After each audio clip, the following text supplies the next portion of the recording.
कांग्रेस के राज्यसभा सांसद इमरान प्रतापगढ़ी ने बलरामपुर विधानसभा क्षेत्र के ढट्ठा मैदान में चुनावी जनसभा को संबोधित किया। राज्यसभा सांसद व मशहूर शायर इमरान प्रतापगढ़ी ने शायराना अंदाज में सभा को संबोधित करते हुए कहा कि महागठबंधन की सरकार बनते ही महिलाओं के खाते में 30,000 रुपये दिए जाएंगे। इसके साथ ही इलाज के लिए 25 लाख का बीमा फ्री में किया जाएगा। सलाम करता हूं बलरामपुर की इस तारीखी सरजमीन को।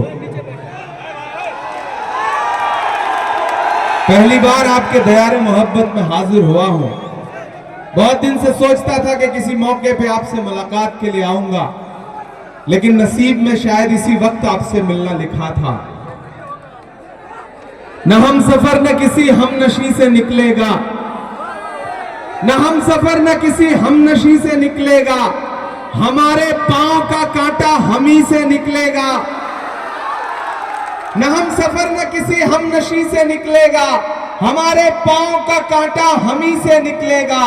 वतन की रेत मुझे एड़ियां रगड़ने दे, मुझे यकीन है पानी यहीं से निकलेगा। बलरामपुर वालों, आने वाली 11 तारीख को आपको न सिर्फ बिहार के मुस्तकबिल का फैसला करना है, बल्कि हिंदुस्तान के मुस्तकबिल का भी फैसला करना है। अगर आपको लगता है कि यह चुनाव सिर्फ एक असेंबली का चुनाव है, तो आप बहुत छोटा सोच रहे हैं। दिल्ली में बैठी हुई और पटना में बैठी हुई ताकतें, जिन्हें यह लगता है कि बिहार की आम जनता को, आम आवाम को गुजरात के रिमोट कंट्रोल से चलाया जा सकता है, तो ये बताने का चुनाव है 11 तारीख को कि नहीं, ये बिहार है, ये उड़ती हुई चिड़िया के पर पहचान लेता है। इसे गुजरात के व्यापारी नहीं चलाएंगे, बल्कि इसे बिहारी चलाएंगे। ये बताने का चुनाव है साथियों।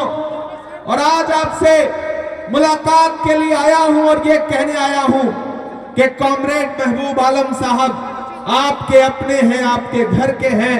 पिछले 35-40 साल से जो इनकी खिदमत वाली जिंदगी है, उसको आपने देखा है, लेकिन इस बीच कुछ नए नए बरसाती मेहमान आए हैं। एक पूरी वसूली गैंग है, और उस गैंग का जो कलेक्शन एजेंट है, वो आपके बीच में घूम घूम करके कह रहा है कि नहीं, महबूब साहब से तो सवाल पूछना है, महबूब साहब से तो सवाल पूछना है। महबूब का मतलब समझते हैं आप? मतलब महबूब, महबूबा नहीं, महबूब का पता दुश्मन को देना होशमंदी नहीं है, बेवकूफी है। याद रखना मेरी इस बात को नौजवान साथियों, यह तुम्हारी मोहब्बत का इम्तिहान भी है। वो आपको आकर के बताएंगे कि नहीं डिप्टी सीएम, तो मैं ऐलान कर रहा हूं, आप महबूब भाई को एमएलए बना करके भेजिए।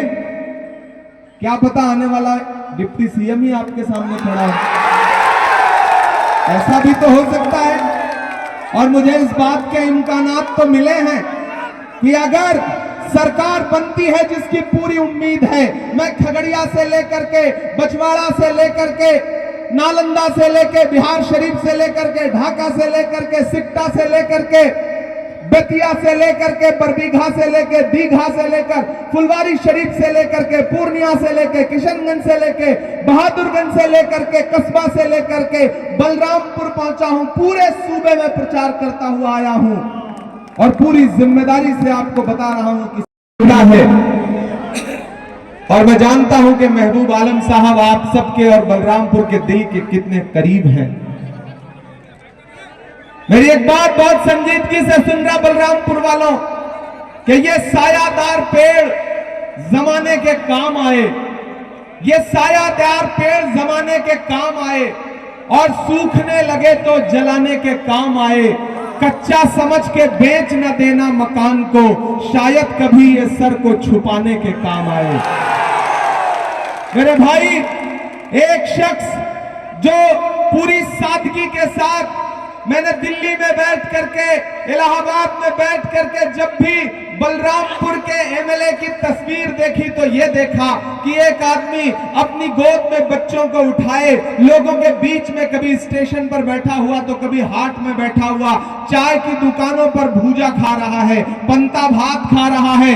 ऐसा लगता ही नहीं कि ये एमएलए है, ऐसा लगता है कि जैसे आपके बीच में कोई आपका बेटा है, आपका भाई है, आपके परिवार का हिस्सा है। और आज कुछ नए लोग आए हैं, आपको गुलाबी उर्दू में समझा रहे हैं कि क़यादत खड़ी करो। मुझे बताओ मेरे भाई कि जब पहले से ही महबूब आलम यहां पे क़यादत कर रहे हैं तो महबूब आलम को हरा के कौन सी क़यादत खड़ी करना चाहते हो? तेलंगाना में इसी 11 तारीख को, आज यहां जिस दिन वोटिंग हो रही होगी बलरामपुर वालों, उसी 11 तारीख को तेलंगाना में हैदराबाद में जुबली हिल्स एक कॉन्स्टिट्यूंसी है, उनके घर से 1 किलोमीटर दूर जुबली हिल्स, वहां 1,30,000 मुसलमान हैं उस कॉन्स्टिट्यूंसी में, लेकिन वहां क़यादत नहीं खड़ी कर रहे हैं। वहां कांग्रेस के हमारे कैंडिडेट नवीन यादव के लिए घर घर दामन फैला करके साहब जाके वोट मांग रहे हैं, लेकिन बलरामपुर में आकर के कह रहे हैं कि यहां क़यादत खड़ी करना है। अरे मेरे भाई, इसी सीमांचल में आकर के जलील मस्तान को हराने की कोशिश करना, महबूब आलम को हराने की कोशिश करना, या फिर प्रोफेसर मुसव्विर आलम को हराने की कोशिश करना, और जब इस मकसद में कामयाब होते हुए न दिखना, तो आपके सीमांचल के लोगों, मैं आपकी गैरत को पुकार के कहता हूं कि आपके बुजुर्गों को इसी सीमांचल में गाली दी जा रही है। वो साहब आकर के हैदराबाद से तकरीर करते हुए कहते हैं कि जो हमारे मुकाबले खड़ा होगा वो फिरौन है, नमरूद है। मैं आपकी गैरत को पुकार के पूछता हूं कि अगर आप उनको वोट नहीं देंगे तो आप फिरौन हो गए, नमरूद हो गए। इससे बड़ी भी कोई गाली हो सकती है क्या? किसी ईमान वाले के लिए इससे बड़ी गाली नहीं हो सकती कि उसको फिरौन कहा जाए। अरे महबूब आलम, आपकी सियासत के खिलाफ खड़े हैं तो आप गरीब जनता के इस रहनुमा को फिरौन बताओगे? वोट देने वाले नौजवानों को फिरौन बताओगे, नमरूद बताओगे? ये नफरत की सियासत है, ये गालीबाजी है, और इस गालीबाजी का विरोध सीमांचल वालों आपको करना पड़ेगा। इससे पहले भी चुनाव होते रहे हैं, इससे पहले भी एक दूसरे के खिलाफ लोग चुनाव लड़ते रहे हैं, लेकिन क्या कभी फेसबुक पे इस तरह किसी को गाली देते हुए देखा है आपने? बताओ मुझे, देखा है आपने? बताओ कि शेर बूढ़ा नहीं हुआ है, नहीं हुआ है। और बलरामपुर वाले अपने घर के बुजुर्गों के बारे में भला बुरा सुनना बंद करो।